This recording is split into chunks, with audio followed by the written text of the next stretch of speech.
এক সেকেন্ডের জন্য কল্পনা করুন আপনি একজন গরিব নৌকার মাঝি। হৃদয়ের দয়ায় আপনি দুইজন যাত্রীকে বিনামূল্যে নদী পার করে দিতে রাজি হলেন, কিন্তু যাত্রার ঠিক মাঝখানেই একজন হঠাৎ করে ধারালো কুঠার নিয়ে আপনার প্রিয় নৌকায় একটা বড় গর্ত করে দিল। অথবা কল্পনা করুন আপনার সামনে একটি সুন্দর নিষ্পাপ শিশু খেলা করছে। হঠাৎ একজন এসে কোনো কারণ ছাড়াই সেই শিশুর জীবন কেড়ে নিল। আপনার হৃদয় ক্ষোভে ফেটে পড়বে না? আপনি নিশ্চয়ই ভাববেন, এই দুনিয়ায় কি একদম কোনো বিচার নেই? কিন্তু যদি আমি বলি এই কাজ যিনি করছিলেন তিনি কোনো সাধারণ মানুষ ছিলেন না, আর তার পাশে যিনি একেবারে শোকেকে হয়ে দাঁড়িয়েছিলেন তিনিও সাধারণ কেউ ছিলেন না। তিনি ছিলেন আল্লাহর সর্বশ্রেষ্ঠ নবীদের একজন, নবী মুসা আলাইহিসসালাম। গল্পটি শুরু হয় এক অসাধারণভাবে। নবী মুসা আলাইহিসসালাম বনি ইসরায়েলের বিশাল জনসমুদ্রের সামনে দাঁড়িয়ে একটি শক্তিশালী ও আবেগঘন বক্তৃতা দিচ্ছিলেন। মাথার উপর একটা পিন পড়লেও শোনা যেত। হঠাৎ একজন লোক উঠে দাঁড়িয়ে জিজ্ঞাসা করল, হে আল্লাহর নবী, পৃথিবীর বর্তমানে সবচেয়ে বেশি জ্ঞানী ব্যক্তি কে? মুসা আলাইহিসসালাম সহজভাবে উত্তর দিলেন, আমি। তিনি কার্যত ভুল ছিলেন না, কারণ তিনি সরাসরি আল্লাহর ওহী লাভ করতেন। কিন্তু আল্লাহ তার প্রিয় নবীকে একটি গভীর শিক্ষা দিতে চেয়েছিলেন। আল্লাহ তাকে দেখাতে চেয়েছিলেন যে মানুষের জ্ঞান শুধু এক ফোঁটা পানি, আর আল্লাহর দৈব জ্ঞান অনন্ত মহাসাগর। আল্লাহ তাকে জানালেন, হে মুসা, দুই সমুদ্রের মিলনস্থলে আমার এক বান্দা আছে যাকে আমি তোমার চেয়ে অনেক বেশি জ্ঞান দিয়েছি। মুসা আলাইহিসসালাম বিস্মিত হয়ে জিজ্ঞাসা করলেন, হে আল্লাহ, আমি তাকে কিভাবে খুঁজে পাব? আল্লাহ নির্দেশ দিলেন, একটা রান্না করা ভাজা মাছ ঝুড়িকে নিয়ে যাও। যেখানে দেখবে সেই মৃত মাছ আবার জীবিত হয়ে পানিতে লাফিয়ে পড়েছে এবং সমুদ্রের মধ্য দিয়ে চলে গেছে, সেখানেই সে আছে। সেই মাছ তোমাকে তার কাছে নিয়ে যাবে। কোনো দ্বিধা ছাড়াই নবী মুসা আলাইহিসসালাম তার তরুণ সঙ্গী ইউশা ইবনে নুনকে সাথে নিয়ে বেরিয়ে পড়লেন। দীর্ঘ ক্লান্তিকর যাত্রার পর তারা এক বিশাল পাথরের কাছে বিশ্রাম নিতে বসলেন। মুসা আলাইহিসসালাম গভীর ঘুমে তলিয়ে গেলেন। ঠিক তখনই এক অলৌকিক ঘটনা ঘটল। ঝুড়ির ভেতরে সেই মৃত ভাজা মাছ হঠাৎ জীবিত হয়ে উঠল, সমুদ্রে লাফিয়ে পড়ল এবং পানি দুই ভাগ হয়ে পাথরের মতো শক্ত হয়ে একটা সুড়ঙ্গ তৈরি করে দিল। ইউশা এই অবিশ্বাস্য দৃশ্য দেখলেন, কিন্তু যখন মুসা আলাইহিসসালাম জেগে উঠলেন, শয়তান ইউশাকে পুরোপুরি ভুলিয়ে দিল যাতে তিনি বলতে না পারেন। তারা আরও একদিন এক রাত চলতে থাকলেন। অবশেষে ক্লান্ত হয়ে মুসা আলাইহিসসালাম বললেন, আমাদের খাবার নিয়ে আয়, এই যাত্রা আমাদের ক্লান্ত করে ফেলেছে। তখনই ইউশার মনে পড়ল। অনুতাপে ভরে তিনি বললেন, আমি একদম ভুলে গিয়েছিলাম। যখন আমরা সেই পাথরের কাছে বিশ্রাম নিচ্ছিলাম তখন মাছটি জীবিত হয়ে অদ্ভুতভাবে সমুদ্রে চলে গিয়েছিল। মুসা আলাইহিসসালামের চেহারা উজ্জ্বল হয়ে উঠল। এটাই তো সেই জায়গা যা আমরা খুঁজছিলাম। তারা পিছনের পথে ফিরে গিয়ে সেই পাথরের কাছে পৌঁছলেন এবং সেখানে একজন লোককে পেলেন যিনি একটি কাপড় দিয়ে ঢাকা অবস্থায় বিশ্রাম নিচ্ছিলেন। আমরা তাকে খিজির আলাইহিসসালাম নামে চিনি। নবী মুসা আলাইহিসসালাম অত্যন্ত বিনয়ের সাথে তার কাছে গিয়ে বললেন, হে মুসা, আমি কি আপনার সাথে থাকতে পারি যাতে আপনি আমাকে সেই সঠিক পথ নির্দেশনা শেখাতে পারেন যা আল্লাহ আপনাকে শিখিয়েছেন? খিজির আলাইহিসসালাম তার দিকে তাকিয়ে খুব অদ্ভুত কথা বললেন, হে মুসা, তুমি কখনো আমার সাথে ধৈর্য ধরতে পারবে না, আর তুমি কিভাবে ধৈর্য ধরবে এমন বিষয়ে যা তুমি পুরোপুরি বুঝতে পারবে না? মুসা আলাইহিসসালাম প্রতিশ্রুতি দিলেন যে তিনি কোনো প্রশ্ন করবেন না। এভাবেই ইতিহাসের সবচেয়ে রহস্যময় যাত্রা শুরু হল। তারা হাঁটতে হাঁটতে এক নদীর তীরে পৌঁছলেন। কয়েকজন গরিব নৌকার মাঝি নবী মুসা আলাইহিসসালামকে চিনতে পেরে সম্মানের সাথে বিনামূল্যে তাদের নৌকায় তুলে নিল। নৌকায় থাকাকালীন একটি সুন্দর ঘটনা ঘটল।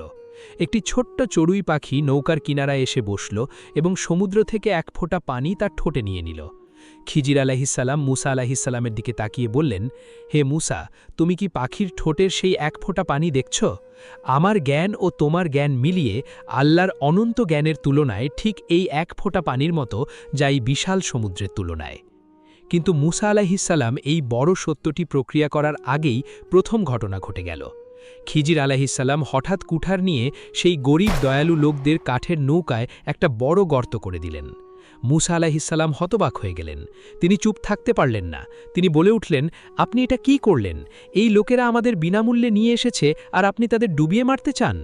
খিজির আলাইহিসসালাম শান্তভাবে বললেন, আমি কি তোমাকে বলিনি যে তুমি আমার সাথে ধৈর্য ধরতে পারবে না? ভুল বুঝতে পেরে মুসা আলাইহিসসালাম চুপ হয়ে গেলেন। তারা যাত্রা চালিয়ে গেলেন। নদীর ধারে হাঁটতে হাঁটতে তারা কিছু নিষ্পাপ শিশুকে খেলতে দেখলেন। হঠাৎ খিজির আলাইহিসসালাম তাদের মধ্যে সবচেয়ে সুন্দর ছেলেটির কাছে গিয়ে তার জীবন কেড়ে নিলেন। 1 সেকেন্ড থামুন। আপনার হৃদয় কি ধরাস করে উঠল? আপনার সামনে কেউ এমন করলে আপনি কি করতেন? মুসা আলাইহিসসালাম একেবারে নিয়ন্ত্রণ হারিয়ে চিৎকার করে বলে উঠলেন, তুমি একটি নিষ্পাপ প্রাণকে হত্যা করলে, তুমি ভয়ঙ্কর কাজ করেছ। খিজির আলাইহিসসালাম আবার তাকে সতর্ক করলেন। মুসা আলাইহিসসালাম শেষবারের মতো প্রতিশ্রুতি দিলেন যে এরপর আর কোনো প্রশ্ন করলে খিজির আলাইহিসসালাম যেন তার সাথে সম্পর্ক ছিন্ন করে দেন। যাত্রা চলতে থাকল। দুজনেই খুব ক্ষুধার্ত ছিলেন। তারা একটি শহরে পৌঁছে লোকেদের কাছে খাবার চাইলেন, কিন্তু শহরের লোকেরা এত কৃপণ আর নীচ ছিল যে তারা একবেলা খাবারও দিল না এবং তাদের তাড়িয়ে দিল। ক্ষুধার্ত এবং অপমানিত অবস্থায় শহর থেকে বেরিয়ে আসার সময় খিজির আলাইহিসসালাম একটা পুরনো দেওয়াল দেখলেন যা প্রায় ধসে পড়ার অবস্থায়। তিনি থেমে নিজ হাতে সেই ধ্বংসাপ্রায় দেওয়াল মেরামত করে একদম সোজা করে দিলেন, বিনামূল্যে। এটাই মুসা আলাইহিসসালামের ধৈর্যের শেষ সীমা ছিল। তিনি বললেন, এই লোকেরা আমাদের খাবার দেয়নি, আমাদের তাড়িয়ে দিয়েছে, আর আপনি তাদের দেওয়াল বিনামূল্যে মেরামত করে দিলেন। অন্তত কিছু মজুরি চাইতে পারতেন যাতে আমরা একবেলা খাবার কিনতে পারতাম। খিজির আলাইহিসসালাম শান্ত আর গম্ভীর কণ্ঠে ঘুরে বললেন, এখানেই তোমার আর আমার বিচ্ছেদ, কিন্তু যাওয়ার আগে আমি তোমাকে সেই গোপন সত্য বলে দিচ্ছি যা তুমি ধৈর্য ধরে সহ্য করতে পারোনি। হে মুসা, যে নৌকাটি আমি ক্ষতিগ্রস্ত করেছি সেটি ছিল কয়েকজন গরিব এতিমের, যারা সমুদ্রে কাজ করে তাদের পরিবারকে খাওয়াত। কিন্তু তাদের সামনে একজন অত্যাচারী রাজা অপেক্ষা করছিল যে প্রতিটি ভালো আর নিখুঁত নৌকা জোর করে কেড়ে নিত।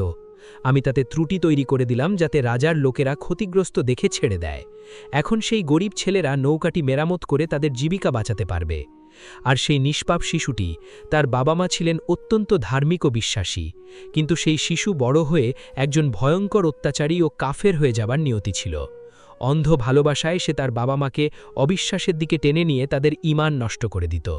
আল্লাহ চাইতেন তাকে নিয়ে নিতে, যাতে তিনি তাদের জন্য আরও পবিত্র, দয়ালু ও বরকতময় সন্তান দিতে পারেন। আর শেষ ঘটনা, সেই ভাঙা দেওয়াল। তার নিচে 2 এতিম ছেলের লুকানো ধন ছিল। তার বাবা ছিলেন অত্যন্ত সৎকর্ম ছিল। যদি আজ দেওয়ালটা ধসে পড়ত, তাহলে সেই লোভী শহরবাসীরা তাদের ধন লুট করে নিত। তাদের প্রভু চাইতেন যে ছেলেরা বয়স্ক হওয়ার পর নিরাপদে তাদের ধন উত্তোলন করবে। যাওয়ার আগে খিজির আলাইহিসসালাম এমন একটা কথা বললেন যা সবার হৃদয়ে খোদাই করে রাখা উচিত। হে মুসা, আমি এসব কিছু নিজের ইচ্ছাই করিনি, সবই ছিল আমার প্রভুর পরিকল্পনা ও নির্দেশ। গল্পটি এখানেই শেষ, কিন্তু এখন আপনার নিজের জীবনের বইটি খুলুন। আমাদের সবার জীবনে এমন কিছু আছে যা আমরা কখনো পাইনি, এমন তীব্র কষ্ট যা আমরা মেনে নিতে পারি না। হয়তো আপনি আপনার স্বপ্নের চাকরির জন্য দিনরাত পরিশ্রম করেছেন, কিন্তু তা ভেঙে গেছে।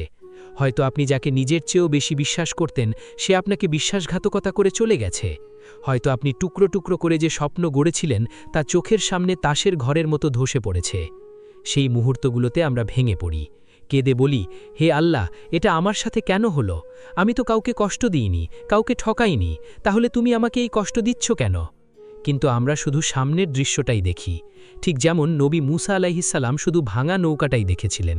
তিনি দেখতে পাননি যে নদীর বাঁকে অত্যাচারী রাজা অপেক্ষা করছিল। আজ যে স্বপ্নটি আপনার সামনে ভেঙে গেল, কে জানে, হয়তো তার পিছনে এক অত্যাচারী রাজা লুকিয়েছিল। হয়তো সেই চাকরিটি পেলে আপনাকে আপনার সৃষ্টিকর্তার কাছ থেকে অনেক দূরে নিয়ে যেত। হয়তো সেই ব্যক্তি যদি আপনার জীবনে থাকত, তাহলে সে আপনার দুনিয়া ও আখিরাত দুটোই ধ্বংস করে দিত।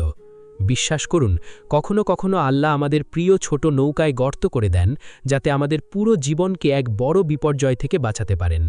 তিনি আমাদের হাত থেকে সস্তা মাটির খেলনা কেড়ে নেন, যাতে আমাদের হাত খালি করে তিনি এক অমূল্য হীরে রেখে দিতে পারেন। তাই আজ থেকে যখনই কোনো কিছু আপনার ইচ্ছামতো না হয়, যখন মনে হয় সব দরজা বন্ধ হয়ে গেছে, তখন হতাশায় কেঁদে না পড়ে শুধু গভীর শ্বাস নিন, আকাশের দিকে তাকান, হাসুন এবং বলুন, হে আমার প্রভু, আমি জানি না আমার জন্য কি ভালো আর কি মন্দ। তুমি যা করেছ তা আমার জন্যই ভালো। আমি তোমার পরিকল্পনায় সম্পূর্ণ সন্তুষ্ট। প্রিয় দর্শক, পবিত্র কুরআনের এই রহস্যময় ও গভীর আবেগপূর্ণ গল্পটি আপনার হৃদয়ে কেমন অনুভূতি জাগিয়েছে? আপনি কি এই গল্পের কোনো অংশ আপনার নিজের জীবনের সংগ্রামের সাথে মেলাতে পারছেন? নিচের কমেন্টে জানান। যদি এই ভিডিও আপনার হৃদয়ে সামান্য শান্তিও এনে দিয়ে থাকে, তাহলে লাইক বাটনে ক্লিক করুন এবং আপনার প্রিয়জনদের সাথে শেয়ার করুন, যাতে তাদের হৃদয়ের বোঝাও হালকা হয়।